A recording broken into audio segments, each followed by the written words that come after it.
हो जाएगा tan inverse, क्या होगा, tan inverse y by x. ऐसा मेथड है, मतलब कि जब भी कोई वेक्टर दिया हो तो उसका y component upon x component tan alpha के बराबर हो जाता है, मतलब वही जो उसका डायरेक्शन। तो यहाँ पर जो आपको गिवन है वो क्या है, ये देखो i का कोफिशिएंट और j का कोफिशिएंट। तो तुरंत आप क्या करो, रख दो, therefore its direction is given by its direction with x axis is given by क्या,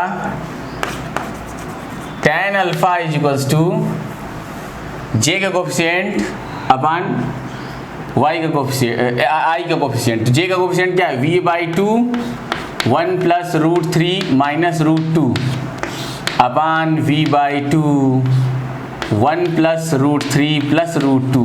देखा क्या, ये देखो v बाई 2 से कट गया, और आप चाहो तो 1 प्लस रूट 3 की वैल्यू क्या होती है 1.73 और रूट 2 की वैल्यू 1.414। ओके, आप ऐसे रख करके इसका भी क्या कर सकते हो, इसको सॉल्व कर सकते हो। तो हम लोग क्या करें, यही सॉल्व कर दें, ठीक है। आप इसको सॉल्व कर लेना, therefore alpha is equals to, ये आ जाएगा tan इनवर्स। आप जब इसको सॉल्व कर लोगे तो ये आ जाएगा 1 प्लस रूट 3, आप वैल्यू रख के निकाल लेना, 1 प्लस रूट 3 प्लस रूट 2, और आफ्टर सॉल्विंग वी गेट, अगर इसकी वैल्यू जो है खुद गिवन हो तो लिख दो, अदरवाइज कोई बात नहीं, अदरवाइज कोई बात नहीं। क्या आपको मेरी बात समझ में आ गई कि यहाँ पर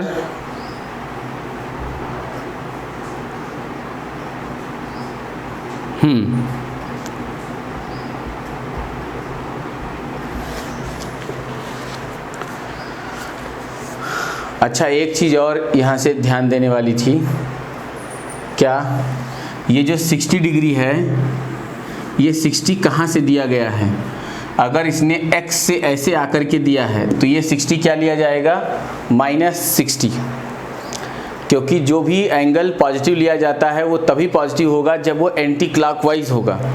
जैसे कि ये वाला जो एंगल है ये क्या है, मतलब क्लॉकवाइज हो, मतलब कैसे होना चाहिए, वो एंटी क्लॉकवाइज, मतलब कि x एक्सिस से एंटी क्लॉकवाइज चले तो वो एंगल पॉजिटिव। तो देखो जरा सा, x एक्सिस से मैं कैसे चला, ये जो है कैसे चल गया क्लॉकवाइज, तो ये एंगल क्या होगा, नेगेटिव। ऐसा ही मैं x एक्सिस से कैसे चल रहा हूँ, ये कैसे चला एंटी क्लॉकवाइज, और ये कैसे चला क्लॉकवाइज, तो ये नेगेटिव। हालांकि ये तो करेक्ट है क्योंकि मैंने उसको 135 ले लिया था, लेकिन इसके लिए मैंने लिया नहीं, तो इसका आप लोग थोड़ा ध्यान रखना, ठीक है। देखो इसको नोट करो, क्या कर दिया इसने, f cos 30, f cos 60, f sin 135 cos, ठीक, और फिर इसके बाद 60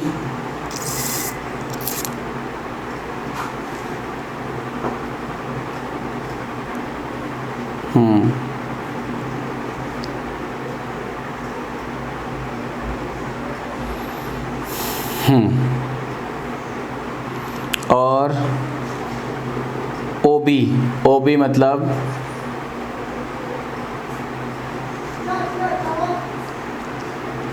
क्लियर,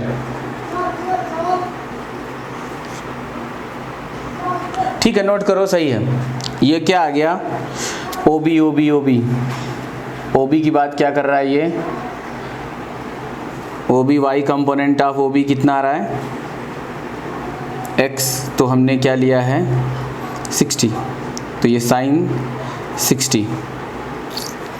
अच्छा हाँ, जब ये y वाला जो है क्या जाएगा, y कंपोनेंट आएगा, तो ये कितना आएगा स्टूडेंट्स, ध्यान देना जरा सा, ये क्या होगा, मतलब v साइन 60, और किधर नीचे है तो माइनस, मतलब माइनस v बाई √3/2।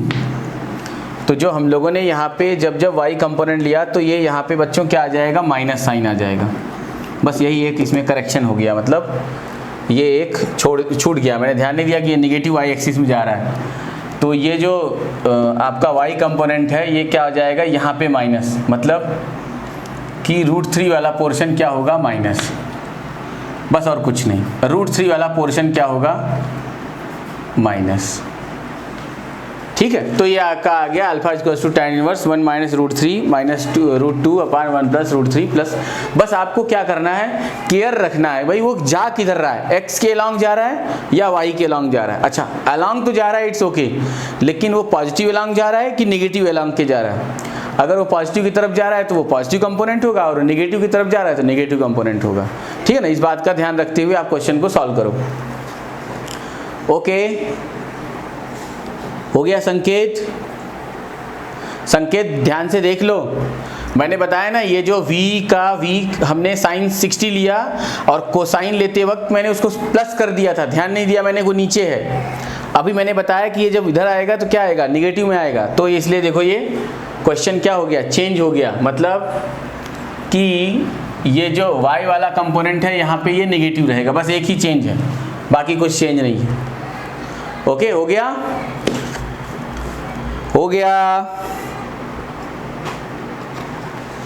अच्छा ये यहाँ पे अल्फा इक्वल्स टू tan इतना, सॉरी अल्फा बराबर, तो ये क्या होगा tan inverse, alpha equals to tan inverse इतना, alpha equals to tan inverse इतनी, ये आंसर हो गया। और इसको भी तुम चाहो तो लॉग टेबल से निकाल सकते हो। फिर आपको क्या करना होगा कि इन सब की वैल्यू को सॉल्व करना होगा, फिर इधर सॉल्व करना होगा, डिवाइड करना होगा, जो भी आएगा tan इनवर्स जो वैल्यू होगी उसे लॉग टेबल से देख के निकाल लेना होगा। समझ गए ना गौरव? हाँ वेरी गुड। संकेत देखो ध्यान से इसको।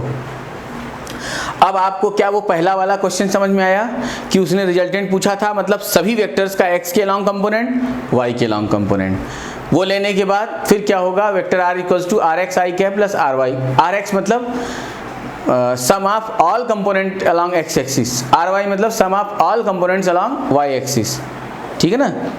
Okay okay okay okay, next question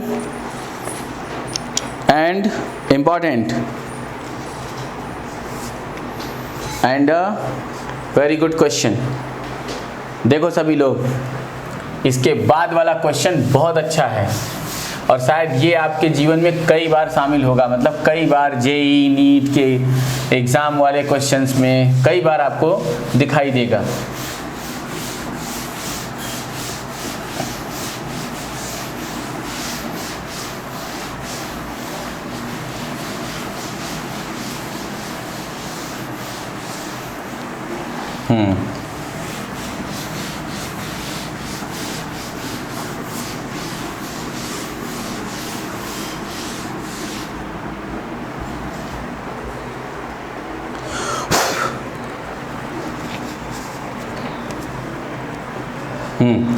देखना जरा सा, कह रहा है find the resultant of the 3 vectors OA, OB and OC shown in the figure इतना, radius of the circle is R। और ये कुछ इस प्रकार का आपका क्वेश्चन दिया हुआ है।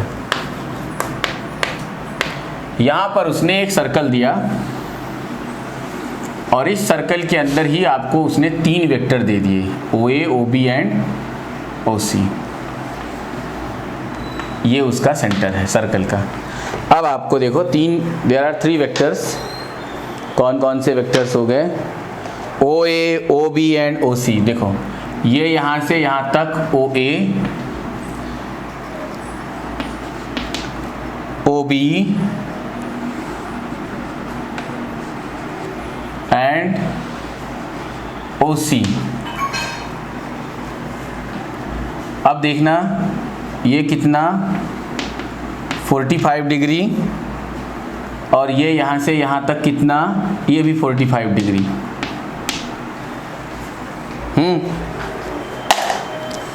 तो आगे बढ़ते हैं। उसने कहा कि find the resultant of 3 vectors OA, OB and OC, radius of circle is R। इसका मतलब कि सभी का, ये सब जो रेडियस है वो तो R है, इसका मतलब कि ये है कि vector OA mod of vector OA is equals to mod of vector OB is equals to mod of vector OC is equals to क्या होगा, सबको उसका रेडियस कितना है, r है, उसका जो मैग्नीट्यूड है वो उसने r दे रखा है। ओके, तो ध्यान से देखना, आपको सब समझ में आएगा।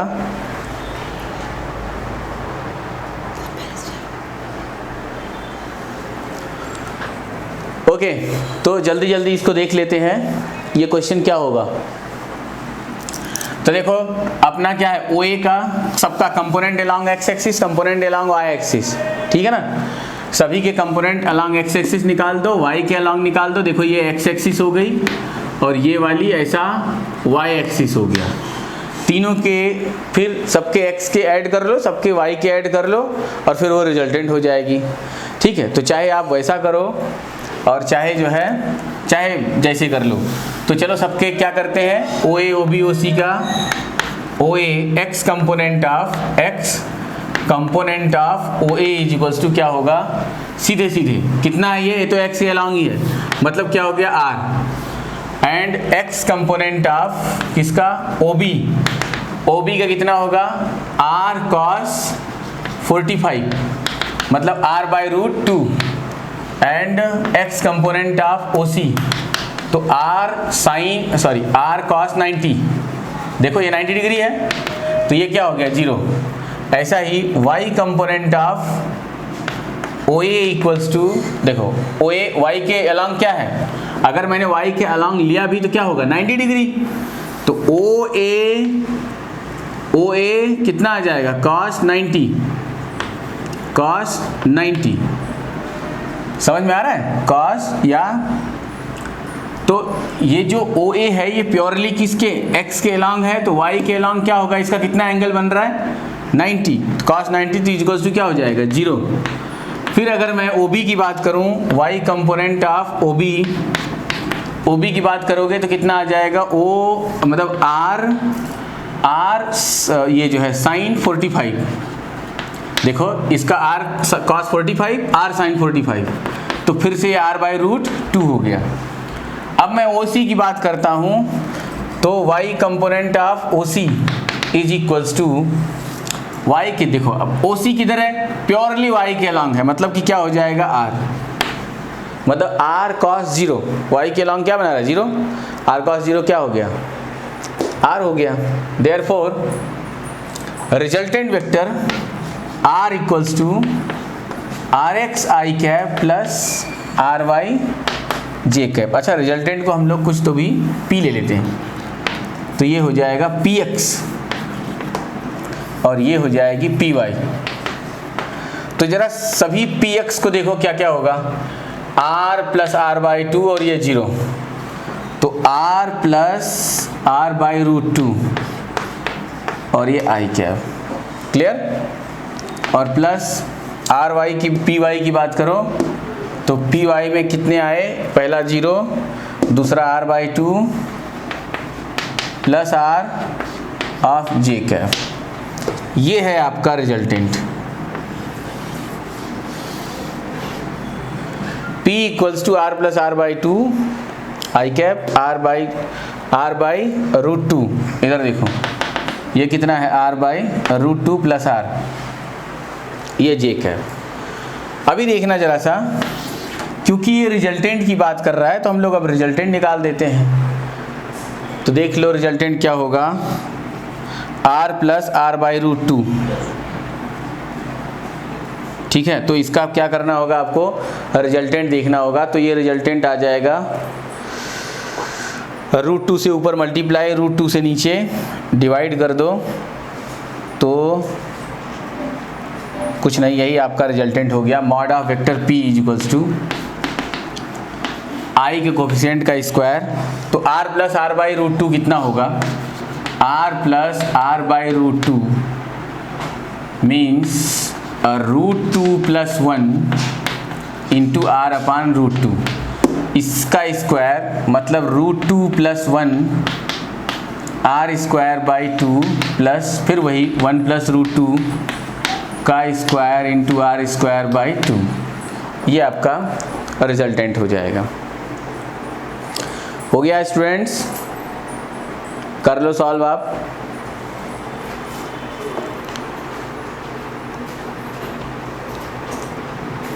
ओ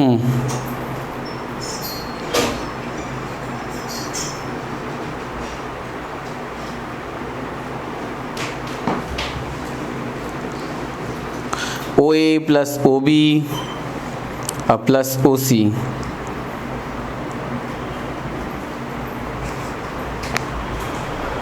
ठीक है। तो ये आपका मैग्नीट्यूड आ गया। अगर मैं पहले वाले की बात करूं तो r होगा, दूसरे वाले की बात करूं तो r cos 45 होगा, तीसरा वाला क्या होगा 0। फर्स्ट की बात करूं तो cos क्या हो जाएगा ये 90 y के अलॉन्ग तो 0 हो गया। दूसरे वाले की बात करूं तो sin 45 ये होगा और तीसरा ये होगा। करेक्ट है, ये यही करेक्ट है, यही आंसर है। और अगर डायरेक्शन पूछे तो आपको क्या कर देना है, डायरेक्शन tan अल्फा equals to y component upon x component, दोनों इक्वल है और ये हो जाएगा कितना tan कितना आ जाएगा 45 मतलब 1 आ जाएगा, 1 मतलब 45 डिग्री। डायरेक्शन हो जाएगी 45 डिग्री। रिजल्टेंट की डायरेक्शन होगी 45 डिग्री, 45 डिग्री। तो इसको आप ज़रा और ध्यान से देखो, मैं सॉल्व कर देता हूँ। देखो ये दोनों 1/2 है, ऐड करूँगा तो क्या हो जाएगा इसका स्क्वायर और √2 + 1 का whole square into r square. अभी ये लोग बाहर आ जाएंगे तो क्या हो जाएगा 1 + √2 इंटू r। ये आपका क्या आ गया रिजल्टेंट। ध्यान से देखो, बाई टू मतलब हाफ ऐड हुआ तो क्या हुआ पूरा हो गया। और इसके बाद इसका स्क्वायर किया तो कितना आ गया, मतलब ये दोनों स्क्वायर है तो रूट के बाहर आ गया 1 + √2 इंटू r। इतना आपका क्या आ गया।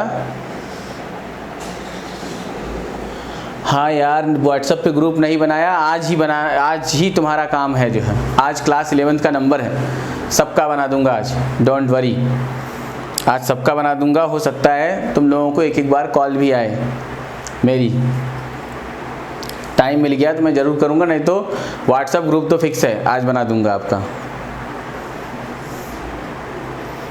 हो गया। इसको देखो फटाफट, ये क्वेश्चन है, मतलब आपने देखा ना, मतलब कोई भी क्वेश्चन टफ नहीं है। बस आपको कैसे सोचना है, सभी वेक्टर्स के x के अलॉन्ग कंपोनेंट, y के अलॉन्ग कंपोनेंट, फिर इसके बाद उसका रिजल्ट, कोई एक वेक्टर रिजल्टेंट पकड़ लो। Resultant p = px + py j। तो ये x के अलॉन्ग के सारे सभी का ऐड और y के अलॉन्ग का सभी का ऐड i और j लगा के रिजल्टेंट करेंगे। तो रूट के अंदर क्या करना होगा, हाँ बिल्कुल संकेत, i के कोफिशिएंट का स्क्वायर प्लस j के कोफिशिएंट का स्क्वायर। ऐसा करते ही फटाफट अपना आंसर आ जाएगा। देखा आपने, बहुत इजी है। हो गया। और भी इसके सरल मेथड है, मतलब ये जो ये OB है, OB के अलॉन्ग OA का निकाल लो, OC का निकाल लो और यही रिजल्टेंट हो जाएगा, तो भी तुरंत आ जाएगा। मतलब ये आ जाएगा OE cos 45 और ये OC cos 45, तो 2 cos 45 और प्लस r। तो फिर से वही आना है, लेकिन आप फिलहाल अभी ऐसे करो और जो मैं बोल रहा हूँ वो अपने आप सीख जाओगे, उसको मुझे बताने की ज़रूरत नहीं है, तुम कुछ दिन बाद खुद अच्छे से करने लग जाओगे। हो गया। नेक्स्ट क्वेश्चन में कह रहा है right the unit vector in the direction vector a = 5i + j - 2k। ऐसा एक क्वेश्चन दे रहा है, उसका यूनिट वेक्टर पूछ रहा है। तो मैं फटाफट इसको यूनिट वेक्टर वाला क्वेश्चन आपको निकाल के दिखा देता हूँ। देखना जरा सा यूनिट वेक्टर, देखो देखो बहुत ही अभी मज़ेदार क्वेश्चन होने वाला है, जो आपको और अच्छे से समझ में भी आएगा।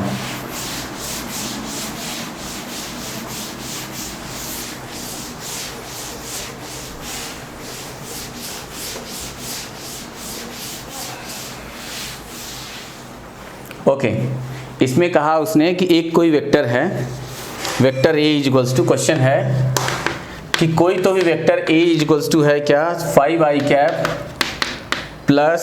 j - 2k। तो उसने कहा फाइंड क्या यूनिट वेक्टर। तो सलूशन में हो जाएगा, ध्यान से देखना फटाफट। Solution, since we know that क्या जानते हैं हम लोग, किसी भी वेक्टर में दो पार्ट होता है, एक उसका मैग्नीट्यूड और दूसरा उसका direction, n cap unit vector.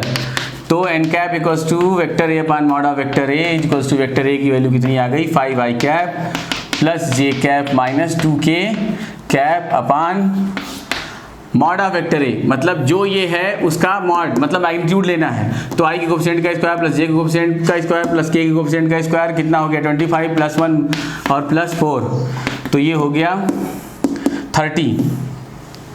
तो 5/√30 i cap plus 1/√30 j cap minus 2/√30 क्या k कैप, यही आपका क्या आ जाएगा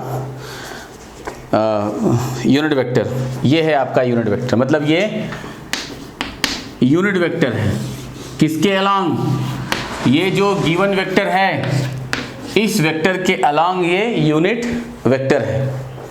ओके, नेक्स्ट क्वेश्चन, नेक्स्ट, और आज के लिए जो है यही हम लोग लास्ट कर देंगे।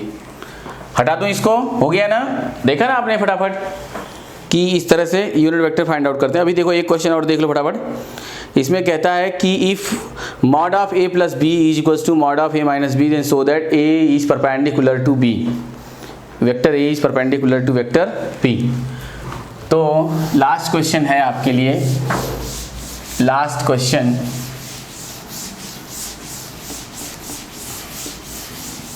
क्या उसने कहा कि इफ, क्वेश्चन में कहता है if mod of a plus b is equals to mod of a minus b then prove that vector a is perpendicular to क्या b। चलो प्रूव करते हैं, सॉल्यूशन ले लेते हैं हम लोग फटाफट। ये लिया squaring both side, squaring both side, फटाफट स्क्वायर कर दो तो क्या हो जाएगा, याद करो मैंने कहा था किसी वेक्टर का उसी वेक्टर में डॉट प्रोडक्ट क्या होता है, उस वेक्टर का स्क्वायर उसके मैग्नीट्यूड का स्क्वायर होता है। तो वेक्टर ए का square A square plus B square plus 2 vector A dot vector B, इस तरफ का स्क्वायर करेंगे, मतलब दोनों साइड का हम लोगों ने इसको स्क्वायरिंग कर दिया। ये देखो जो ये जो वैल्यू गिवन है इसका मैंने क्या किया, स्क्वायर कर दिया। अब इसका स्क्वायर करेंगे तो ये a square plus B square minus a dot b, देखो a square b square cut गया, ये माइनस 2 ये भी इधर आ गया, ये हो गया 4 vector A dot B equals to क्या 0, therefore vector A dot B equals to 0। ये किसकी कंडीशन है, when vector a is perpendicular to b then a dot b equals to 0। आगे और करना चाहो कर सकते हो, vector a dot vector b equals to 0 मतलब क्या हो जाएगा, ये मतलब इसको तुम लोग और क्या बता सकते हो कि a dot b equals to 0 means ab, तो ये हो जाएगा ab cos कुछ भी, ऐसा थीटा मान लिया मैंने कि थीटा है, इधर क्या है मतलब ये तो 0 है ही, तो ये ए बी चला गया उधर, तो cos थीटा इक्वल्स टू क्या हो गया 0। तो ये cos 0 कब होता है, जब cos में क्या हो π/290, देयरफॉर थीटा इक्वल्स टू क्या हो गया π/2। समझा क्या आपने, तो ए और बी के बीच में एंगल क्या है 90 डिग्री। वैसे ही मैंने आपको प्रॉपर्टी में बताया था कि if two vector are perpendicular to each other then A dot B equals to, तो उनका जो डॉट प्रोडक्ट होता है क्या होता है 0। ओके, तो आज के लिए स्टूडेंट्स है ना, बस इतने ही क्वेश्चन आपको सॉल्व कराऊंगा, देख लो आज आपको काफ़ी क्वेश्चन मैंने सॉल्व करवा दिया। ओके बच्चों, बाय।